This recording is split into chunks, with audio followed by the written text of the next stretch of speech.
क्या एक आम इंसान सच में आध्यात्मिक सत्ता को चुनौती दे सकता है? क्या आईआईटी बाबा सच में नए युग के बुद्ध हैं, या फिर यह सिर्फ एक चतुर चाल है? पारंपरिक संत और साधु उन्हें क्यों नकारते हैं? और सबसे अहम, वे चौंकाने वाले सच जो कोई नहीं बता रहा।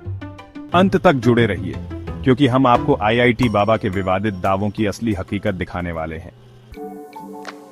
आईआईटी बाबा कौन है, कैसे लोकप्रिय हुए और उनका कंटेंट स्टाइल कैसा है? बताएं कि कैसे वे मुख्यधारा की शिक्षा, समाज और आध्यात्मिक गुरुओं की आलोचना करते हैं। मुख्य सवाल उठाएं, क्या वे सच में सिस्टम को बदल रहे हैं, या यह सिर्फ सुर्खियां बटोरने का तरीका है?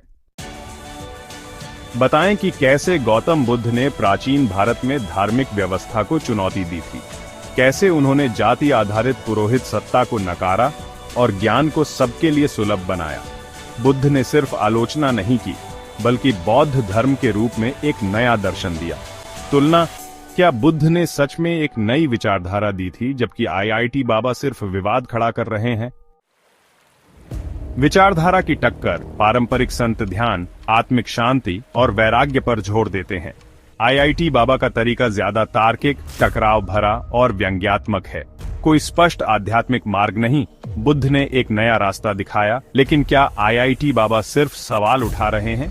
आलोचना बनाम निर्माण, बुद्ध ने बौद्ध धर्म बनाया, जबकि आईआईटी बाबा सिर्फ वर्तमान सिस्टम की आलोचना कर रहे हैं। क्या ये सिर्फ कंट्रोवर्सी है? क्या उनकी बातें एक आध्यात्मिक आंदोलन से ज्यादा एक मौद्रिक खेल हैं? अघोषित प्रतिद्वंद्विता, क्या आईआईटी बाबा सच में तथाकथित गुरुओं की सत्ता को चुनौती दे रहे हैं, या वे सिर्फ नए खेल के खिलाड़ी हैं? क्या वे वही जीवन जीते हैं जो उपदेश देते हैं? उनके बयानों के पीछे कोई और बड़ा मकसद है?